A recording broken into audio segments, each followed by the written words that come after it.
সরকার যে ইস্তেহার দেয় এটি ফাঁপড়বাদী ইস্তেহার। এই সরকার যে নির্বাচন করেছে আমেরিকা ইউরোপ কোন স্বীকৃতি দিয়েছে বন্ধুগণ? দর্শক, এই মাত্র পাওয়া গরম খবর। দ্বাদশ জাতীয় সংসদ নির্বাচনে পূর্ব ও পরবর্তী সময় বাংলাদেশের সবচেয়ে বেশি আলোচিত নাম ছিল পিটার দি হাস। নির্বাচনে সব দলকে অংশ নিতে এবং দ্বাদশ জাতীয় সংসদ নির্বাচনের তফসিল পেছাতে কূটনৈতিক ও রাজনৈতিক মহলে ব্যাপক দৌড়ঝাঁপ করতে দেখা যায় তাকে।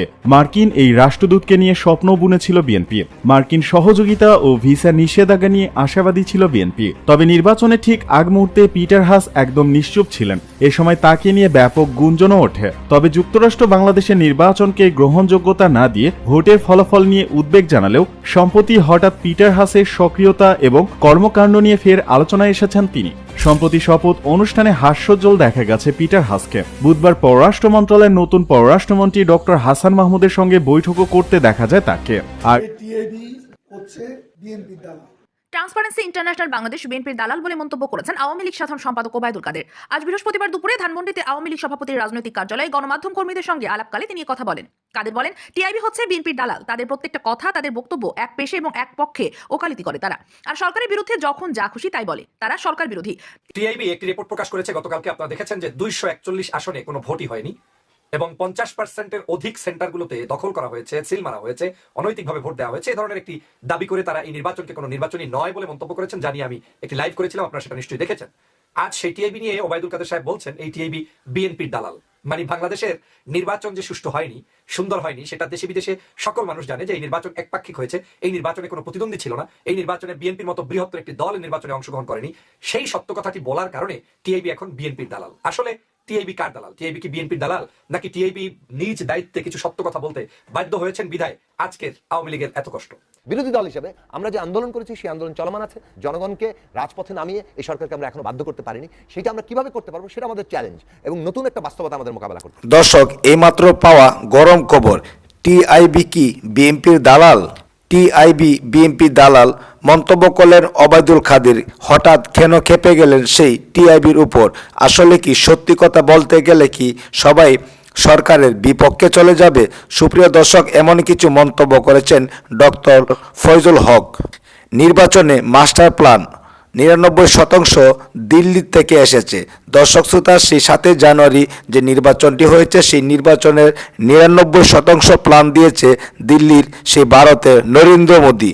টিআইবির বিএনপির দালাল যা বললেন ওবায়দুল কাদের। বিএনপির সঙ্গে টিআইবির ভাষা মিলে গেছে পররাষ্ট্রমন্ত্রী। নির্বাচন নিয়ে টিআইবির প্রতিবেদক বিএনপির ভাষার সঙ্গে মিলে গেছে বলে মন্তব্য করলেন পররাষ্ট্রমন্ত্রী ও আওয়ামী লীগের যুগ্ম সাধারণ সম্পাদক হাসান মাহমুদ। বৃহস্পতিবার 18 জানুয়ারি দুপুরে পররাষ্ট্র মন্ত্রণালয়ে সভাকক্ষে সাংবাদিকদের সঙ্গে একথা বললেন পররাষ্ট্রমন্ত্রী ডক্টর হাসান মাহমুদ। দর্শক, আজকের খবরগুলো খুবই গুরুত্বপূর্ণ। অবশ্যই না টেনে সম্পূর্ণ ভিডিওটি দেখার সবার প্রতি অনুরোধ থাকবে। দর্শক, সেই ভিডিওর বিস্তারিত নিয়ে আজকে আমাদের আয়োজন। ভিডিওটি না টেনে শেষ পর্যন্ত দেখুন। আপনার মূল্যবান মতামতটি আমাদের কমেন্ট বক্সে জানান। দর্শক শ্রোতা, আমরা সেই ভিডিওতে চলে যাব। সেই ভিডিওতে যাওয়ার আগে সবার প্রতি ছোট্ট একটি রিকোয়েস্ট থাকবে, আপনি যদি আমাদের এই চ্যানেলে নতুন ভিউয়ার্স হয়ে থাকেন, দয়া করে প্রতিদিন সবার আগে আপডেট নিউজগুলো পেতে আমাদের এই চ্যানেলটি সাবস্ক্রাইব করে রাখুন ও ভিডিওটি একটু শেয়ার করে দিন। একটি লাইক দিয়ে দেখতে থাকুন সম্পূর্ণ ভিডিওটি। বলার কারণে টিআইবি এখন বিএনপির দালাল।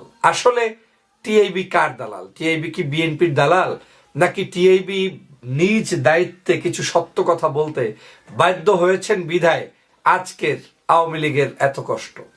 আজকে দালাল যদি বলতে হয় তাহলে পৃথিবীর সব মানুষ কি আপনার বিএনপির দালাল বলতে হবে? কারণ বাংলাদেশের যে নির্বাচন আপনারা করেছেন, এই নির্বাচন কোনো সুন্দর সঠিক নির্বাচন নয়। আমরা বারবার বলেছি, বলতে বলতে আপনাদেরকে কি বলবো, একই সাবজেক্টে বহুবার কথা বলেছি যে বাংলাদেশের নির্বাচন কেন সুষ্ঠু সুন্দর হয়নি। এই নির্বাচনে কোনো বিরোধী মতের কোনো জোট ছিল না, প্রার্থী ছিল না। একই দলের, একই রূপের, একই শেখ হাসিনার আঁচলের তলের কিছু মানুষ নির্বাচন করেছে। আপনারা জানেন 60 থেকে 61টি আসনে, যেখানে আপনার 61-62টা আসনে স্বতন্ত্র প্রার্থী জয়ী হয়েছে, এই কয়েকটা আসনে আওয়ামী লীগের 2 পক্ষের কিছু মানুষ উপস্থিত হয়েছে ভোট দেওয়ার জন্য। কেন?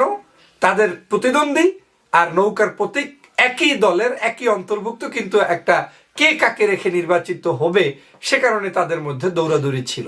বাকি 241 আসন, যেখানে কোনো প্রার্থী ছিল না, একমাত্র নৌকা ছাড়া। আপনারা যদি একটু হিসাব দেখেন যে ভোটের জামানত যারা হারিয়েছে ওই সকল আসনগুলোতেই মূলত প্রধান প্রতিদ্বন্দ্বী থেকে শুরু করে সবাই জামানত হারিয়েছে।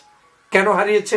একজন লোক দেখানো হয়েছে 90,000 ভোট, তার প্রতিদ্বন্দ্বী ভোট পেয়েছে 500 ভোট, 600 ভোট, 200 ভোট। এর চেয়ে নির্লজ্জতা আর কিছু থাকতে পারে? যাকে 90,000 দেখানো হয়েছে, এই 90,000 ওখানে 90 জন মানুষ ভোট দিতে যায় নাই, কিন্তু 90,000 এভাবেই দেখিয়েছে যেহেতু সেন্টারে আর কোনো প্রার্থীর প্রতিদ্বন্দ্বী এজেন্ট ছিল না, সেখানে আওয়ামী লীগের যে প্রার্থী তিনি তার মতো করে প্রশাসনের সহযোগিতা নিয়ে ভিতরে বসে ছিল কেটে যা বলে দিয়েছে তাই, অথবা কাগজে যা ডিক্লেয়ার দিয়ে লিখে দিয়েছে তাই। নির্বাচন কমিশনের কাছে যে রিপোর্ট চলে গিয়েছে তারা সেটাকে অ্যাভারেজ পার্সেন্টেজ ধরে একটা বাড়ানোর চেষ্টা করেছে, এবং নির্বাচন কমিশনেও প্রতি ঘন্টার ভোটের হিসাব অনুযায়ী তারাও সেখানে শেষ মুহূর্তে ভোটের হিসাবে গরমিল করে বৃদ্ধি করে 40%-এর উপরে দেখিয়েছে। আজকের যেই নির্বাচন চরম বিতর্কিত একটি নির্বাচন, পূর্বের নির্বাচনগুলোতে আমরা শুনেছি রাতের অন্ধকারে ভোট হয়েছে, পূর্বের নির্বাচনগুলোতে আমরা শুনেছি 150 আসনে নির্বাচন হয়নি, বিনা প্রতিদ্বন্দ্বিতায় প্রার্থী পাশ করেছে।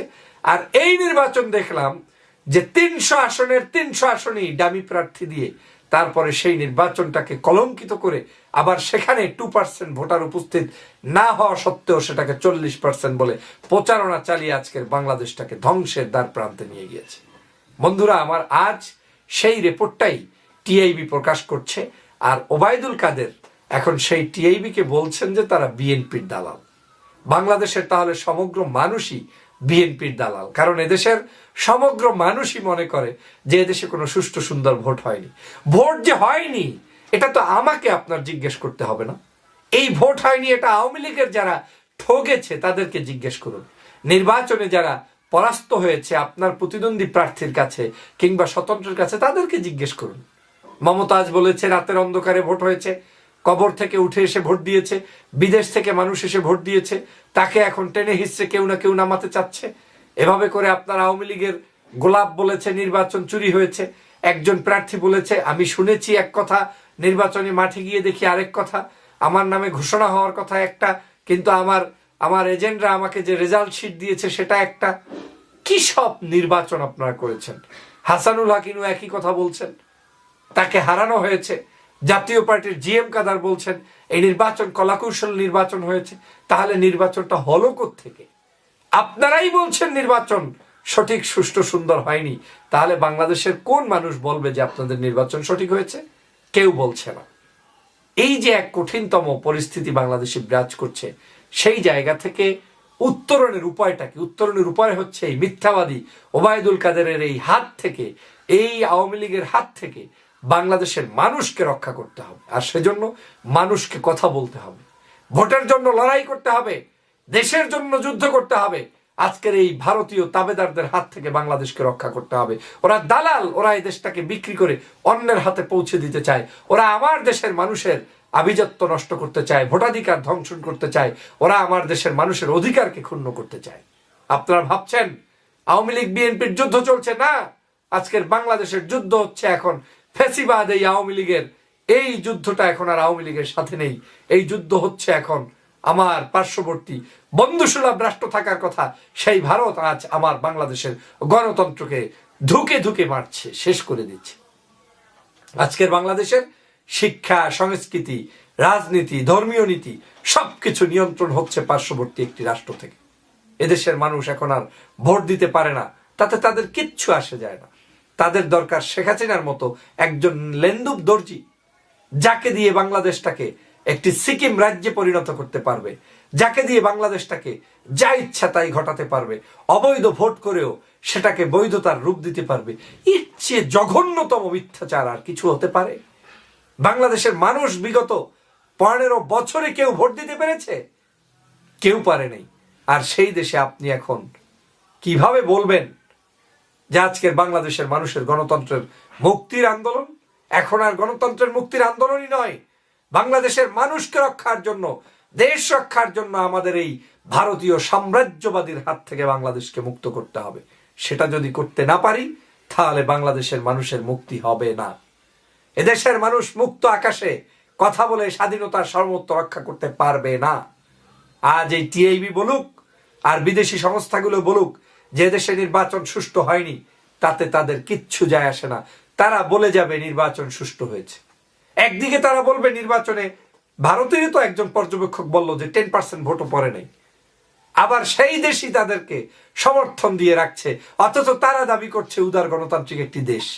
তাদের দেশে গণতন্ত্রটা খুব পছন্দ আর আমার দেশে স্বৈরতন্ত্র পছন্দ। এটা কেমন গণতন্ত্রের ভাষা হতে পারে বলুন? ভারত তাদের গণতন্ত্রের জন্য একটা মডেল, সেখানে অন্ততপক্ষে নিরপেক্ষ ভোট হয়, কিন্তু আমার দেশে সেই নিরপেক্ষ ভোট নেই। আজ আমার দেশটাকে ধ্বংস করে দিচ্ছে।